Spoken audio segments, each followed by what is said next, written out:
Tonight we are hosting as a board the CEO Sleepout to create awareness of the homelessness in Steinbach. It's exciting to see how many people are here, and it's good to see such a cross-section of people involved. We met here about 7 o'clock tonight and talked just a little bit, got introduced to what's going to happen, and then they sent us on an assignment. The first task is to go to a local grocery store. Using the same amount of money that they have for a week, we had to go to and try to buy groceries for an entire week for one individual, which is just under $28 to feed someone for the entire week. After doing it, it's almost impossible to do something that's both healthy and filling. And then we, together as a whole group, we went back to a Soups on Soup kitchen, and now we have the wonderful experience of sleeping out under this with a little bit of cardboard that might protect us from wind a little bit, maybe a few drops of rain. What I'm finding from tonight, though, is the fact that there's so many stories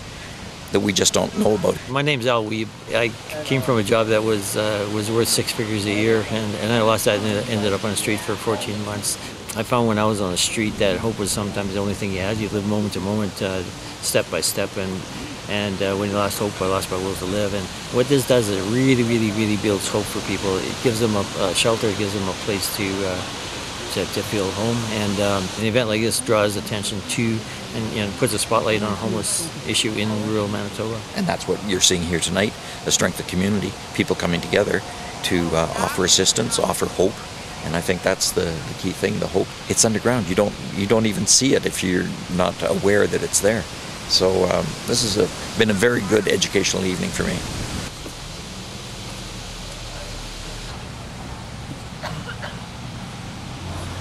Yeah, we all look a little homeless here, don't we? Yeah. Like we almost like we slept outside last night. Yeah. So you can imagine going to apply for a job now. Yeah, right, yeah. How many people? Simon, has anybody come to the escapees? No, they might have escaped last night and I wouldn't have known. Like, they might have gone home even. We'll do a roll call. I was under a nice tree. I didn't get anything. There were only so many trees, though. Good morning, and it's nice to be gathered here under the dome. You folks have been wonderful, amazing, kind, gracious. We just want you to know that we're still here. Today House is still looking for volunteers. We still very much cherish any donations that you have to give.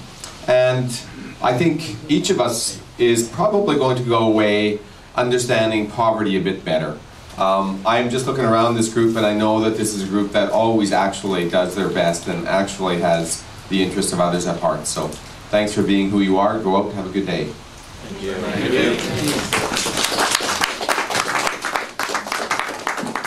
For me, I can't even imagine what it would be like to do this all the time. I learned things here. I got information, and I think this is really key in getting awareness out there. It was a long night. I mean, and I can't even imagine doing this every single night. The discomfort over just one night where we're in a controlled environment, we have security here, the weather is about as good as it's going to get in September, and yet still, I got the equivalent of maybe a few hours of sleep. I would say that I am just really encouraged by the amount of people that came out to support this kind of an event. Community leaders that are actually interested in looking for a solution to a problem before the problem becomes really large for Steinbach. So I would encourage people to support Today House. It's a group of volunteers, and they're doing some good work, and this is something that is providing a great service, and we hope to see it continue in terms of providing support to people who need support. And so events like this promote awareness and raise funds, and it's important.